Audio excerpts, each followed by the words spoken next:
भगवान गौतम बुद्ध को विश्व के प्राचीनतम धर्मों में एक बौद्ध धर्म का प्रवर्तक माना गया है।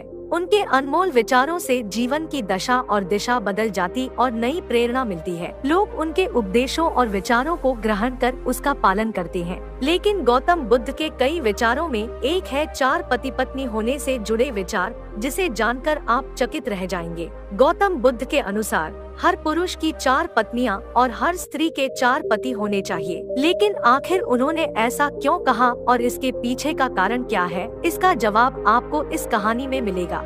एक व्यक्ति की 4 पत्नियां थी। उस दौर में पुरुषों को 1 से अधिक पत्नियां रखने का अधिकार प्राप्त था। व्यक्ति का जीवन अपनी पत्नियों के साथ अच्छा चल रहा था, लेकिन कुछ समय बाद व्यक्ति शारीरिक परेशानियों से घिर गया और काफी बीमार पड़ गया। बीमारी इतनी जटिल थी कि ठीक होने के बजाय दिन ब दिन स्थिति खराब होती जा रही थी। अपनी हालत देख व्यक्ति को यह समझ आ गया था कि उसकी मृत्यु का समय नजदीक है। इसे लेकर वह उदास रहने लगा।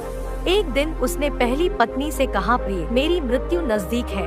मैं जल्द ही अपने शरीर का त्याग कर संसार से मुक्त हो जाऊंगा, लेकिन मैं अकेले नहीं जाना चाहता हूँ। मैंने हमेशा तुमसे प्रेम किया और आज भी करता हूँ। क्या तुम मेरे मृत्यु के बाद मेरे साथ चलोगी? यह सुनते ही पत्नी खामोश हो गई और अंत में उसने हिम्मत जुटाते हुए पति से कहा, स्वामी, मैं जानती हूँ कि आप मुझसे बहुत प्रेम करते हैं और मैं भी आपसे उतना ही प्रेम करती हूँ, लेकिन आपकी मृत्यु के साथ हमारे अलग होने का भी समय आ गया। यह कहते हुए पहली पत्नी ने मृत्यु के बाद उसके साथ चलने से इनकार कर दिया।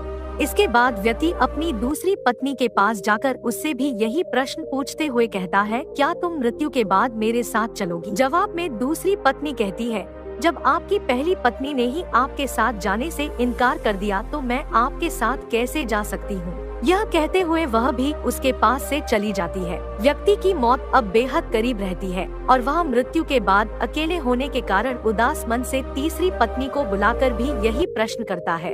तीसरी पत्नी भी मृत्यु के बाद उसके साथ जाने से इनकार कर देती है। मृत्यु को और करीब पाकर अब व्यक्ति की सारी उम्मीदें खत्म हो चुकी होती है और अंत में वह अपनी चौथी पत्नी को बुलाता है और हिम्मत जुटाकर वही प्रश्न पूछता है जो उसने अपनी 3 पत्नियों से पूछे थे। व्यक्ति कहता है, मैं मरने के बाद जहाँ भी जाऊँगा, क्या तुम भी मेरे साथ वहाँ चलोगी? तब चौथी पत्नी कहती है, स्वामी, मैं आपके साथ जरूर चलूंगी।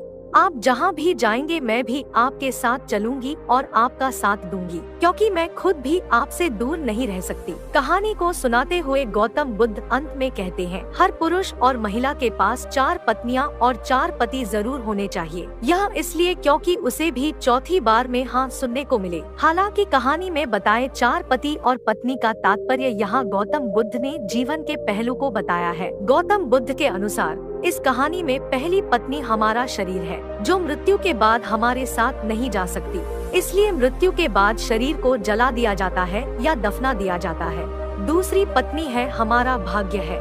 मृत्यु के बाद हमारा भाग्य भी यही छूट जाता है और हम उसे साथ नहीं लेकर जा सकते हैं।